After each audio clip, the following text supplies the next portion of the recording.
कहानी एक ऐसे शख्स की जिन्होंने फर्श से अर्श तक का सफर तय किया।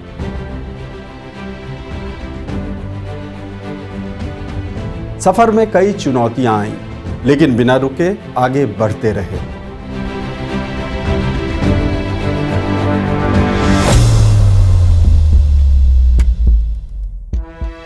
आगे बढ़ने के इसी जज्बे ने उन्हें आम से खास बना दिया। मीडिया के लिए वे एक ऐसी शख्सियत हैं जिनकी कही हर बात को खबर बनाई जा सकती है। बॉलीवुड के सितारे हों या देश विदेश की मीडिया, सब हैं इनके कायल।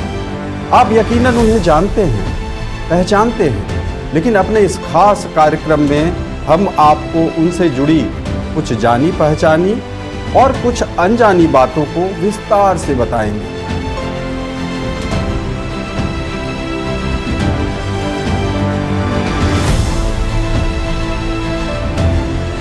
मेरा नाम है शक्ति प्रकाश और आप देख रहे हैं अनटोल्ड स्टोरी।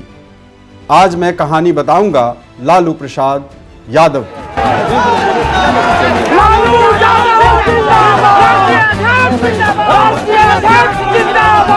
नेहरू जी ने कहा था कि अटल एक दिन तुम देश का प्रधानमंत्री बनेगा। आपने कहा था, ये लिखा हुआ है रिकॉर्ड में, आपने कहा था। तो आप एक बार नहीं, आप 2 बार हो गए। नेहरू जी तो एक बार बोले, आप हो गए 2 बार। आप तो जान छोड़िए मुल्क का। महोदय दूसरे का दे दीजिए। अपने इसी देसी अंदाज और संवाद से लोगों के दिलों पर लालू प्रसाद ने राज किया।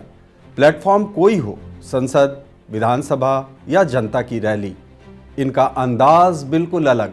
लालू प्रसाद ने कठिन परिश्रम से अपनी देसी इमेज बनाई और समय की नज़ाकत को समझते हुए राजनीति को दिशा दी। ये उनका जो लंबा राजनीतिक जीवन है और जिस ढंग से उन्होंने बिहार की राजनीति को या देश की राजनीति को प्रभावित किया है, वो अपने आप में गवाही दे रहा है कि साहब उनका क्या मतलब, किस तरह की पर्सनालिटी है उनकी।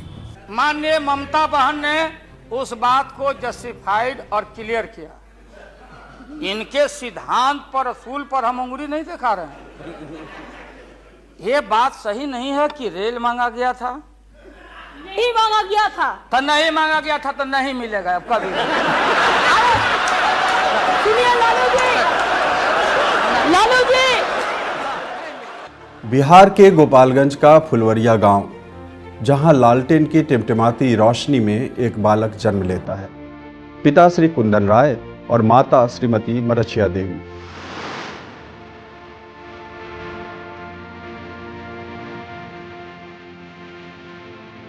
बेहद कम लोग जानते होंगे कि लालू प्रसाद का नाम आखिर लालू क्यों और कैसे पड़ा। लालू प्रसाद की बहन गंगोत्री देवी के अनुसार उनका रंग बेहद गोरा था और वे दिखने में काफ़ी गोल मटोल थे। उनके गोरे रंग और उनके गोल मटोल होने के कारण उनके पिता ने उनका नाम लालू रख दिया था।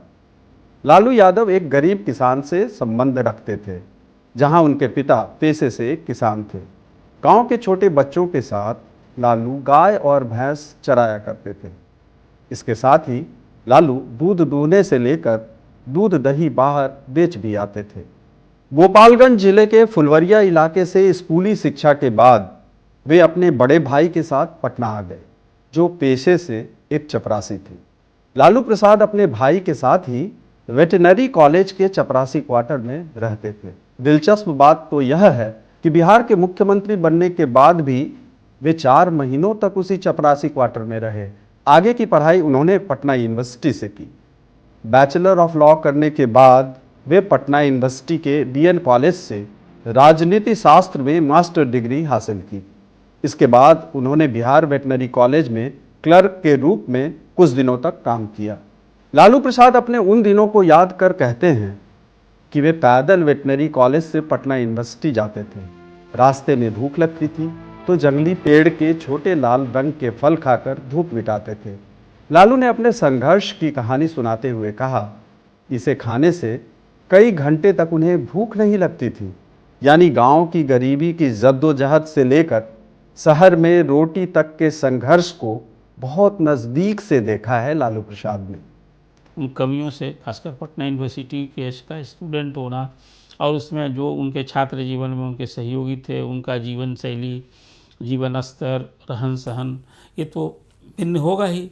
लेकिन लालू जी ने कमी और जिसको आप गरीबी कहते हैं, अर्थाभाव जिसको, अब उस समय चाहे भाड़ा भी लगता था, इस तरह की गरीबी रही। इसकी छाप सबसे पहले लालू जी के जीवन पर मैंने देखा, वो ये कि गरीबों के प्रति जो एक हमदर्दी होती है, वो एक महसूस करते हैं कि गरीबी कमी क्या होती है। छात्र जीवन में ही उन्हें राजनीति रास आने लगी और इस तरह छात्र राजनीति से लालू प्रसाद की राजनीतिक सफर की शुरुआत हुई। 1970 राजनीतिक सफर की शुरुआत।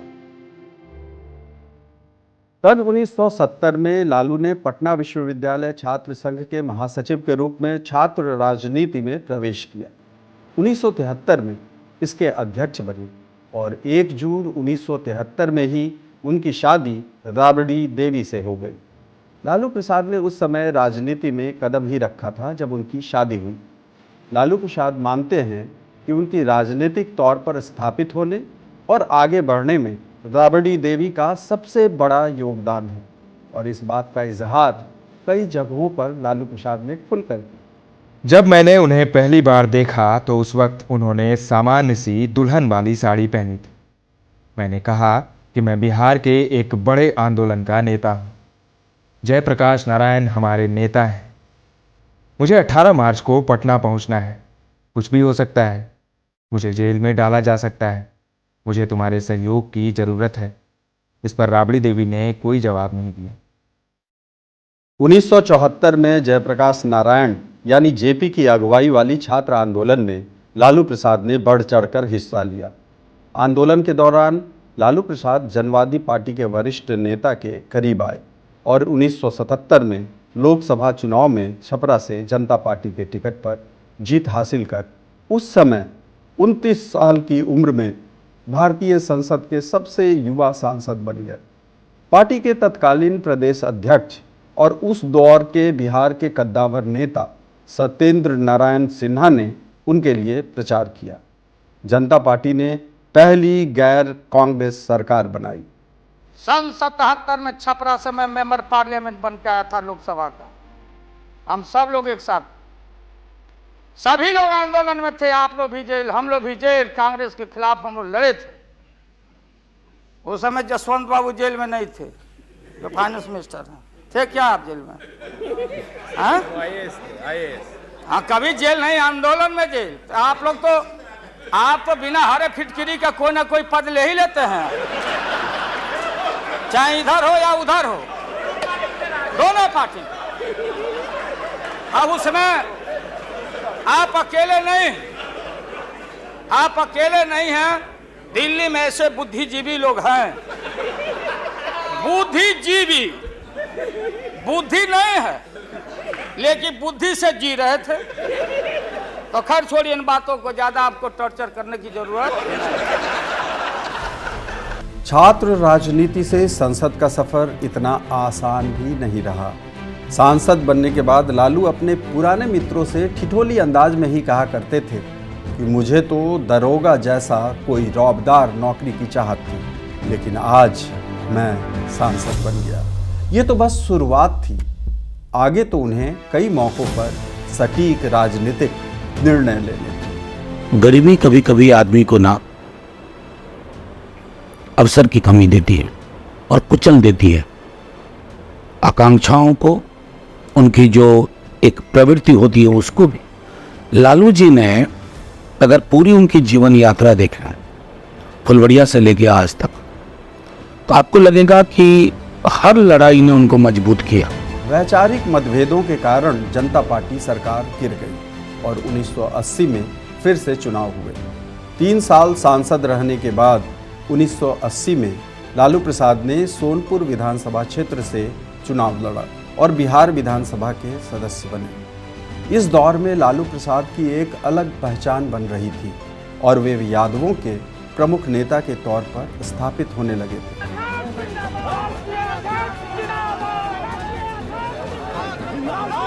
1985 में वे दोबारा सोनपुर से विधायक बने।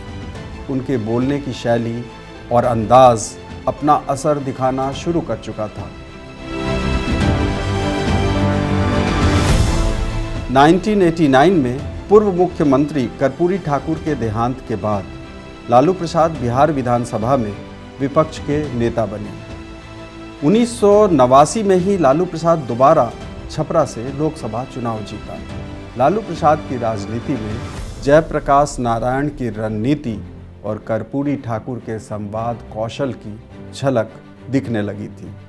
लालू जी जब भाषण पार्लियामेंट में देते थे, चाहे स्टेज पर गांधी मैदान में, चाहे जहाँ पूरे छोटा क्राउड हो या पार्लियामेंट हो या सब दिल्ली का रामलीला हो या गांधी मैदान हो, जहाँ भी भाषण वो देते थे तो लोग माने एक टक लगा करके उनकी बातों को सुनते थे और बहुत ही मज़ाहिया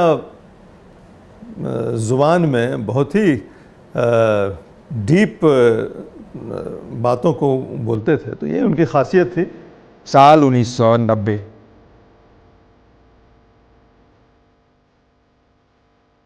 लालू प्रसाद को पता था कि मंजिल नज़दीक है, लेकिन डगर इतना आसान भी नहीं रहने वाला है। दरअसल देश में मंडल आंदोलन की लहर थी। इसी बीच बिहार में विधानसभा का चुनाव हुआ। 324 सदस्यीय विधानसभा में सत्तारूढ़ कांग्रेस को सिर्फ 71 सीटें ही मिल पाई।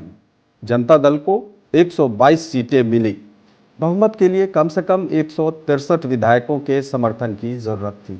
बीजेपी के 39 विधायकों ने जीत दर्ज की थी। केंद्र की वीपी सरकार की तर्ज पर बीजेपी ने बिहार में भी जनता दल सरकार को समर्थन दिया, लेकिन अभी तो बहुमत का आंकड़ा पक्ष में आया था।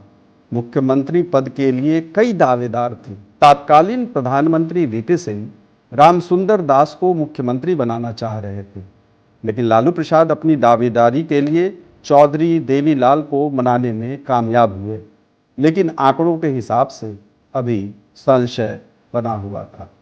उस दौर के पत्रकार मानते हैं कि सब कुछ अपने पक्ष में करने के लिए लालू प्रसाद ने चंद्रशेखर की मदद की और चंद्रशेखर ने रघुनाथ झा को उम्मीदवार बनाया। वोटिंग हुई और लालू प्रसाद विधायक दल के नेता चुन लिए गए। वो 90 में जो बैठक ब्रजकिशोर मेमोरियल हॉल में, जो सदाकत आश्रम आज प्रदेश कांग्रेस का मुख्यालय है, उसके बगल में वो हॉल है, वहीं ये बैठक बुलाई गई थी। मैं एक रिपोर्टर के नाते भी वहाँ था। तो सब कुछ वो घटनाक्रम, उसके पहले जो राजनीति हो रही थी, रघुनाथ झा चंद्रशेखर के कैंडिडेट थे, वो एयरपोर्ट पर आते ही जी ढंग से बयान दे दिए थे। किसी को मैं आपको बताऊं, कोई भले लालू जी के चुने जाने के बाद की वो रात की कहानी बड़ा ये रोचक मैं आपसे कह रहा हूँ। वो ये कि 90 की दौर की आप शुरू किए, लालू जी कैंडिडेट हो गए, नीतीश जी उनके साथ हो गए, और स्वाभाविक ये पुल जो आपने बताया कि लालू जी नीतीश जी देवीलाल के साथ थे। और जो वो विधायक दल की बैठक हुई उसमें रामसुंदर दास का बनना लगभग तय था, सब लोग समझ रहे थे।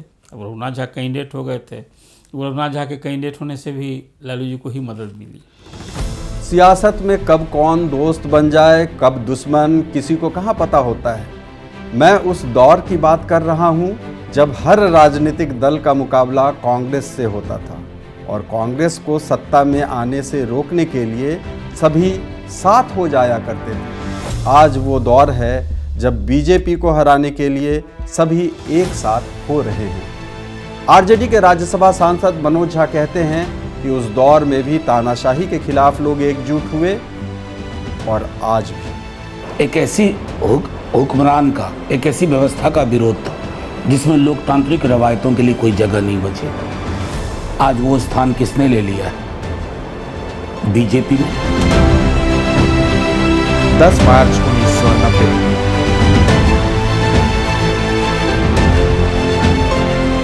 लालू प्रसाद के समर्थकों में जश्न का माहौल है, लेकिन गोपालगंज के फुलवरिया गांव में जश्न की खास वजह थी कि गांव का लालू सीएम बन गया।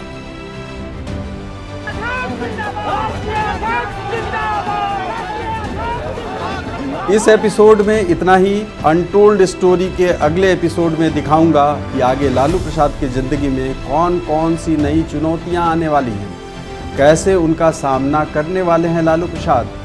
आप देखते रहें अनटोल्ड स्टोरी।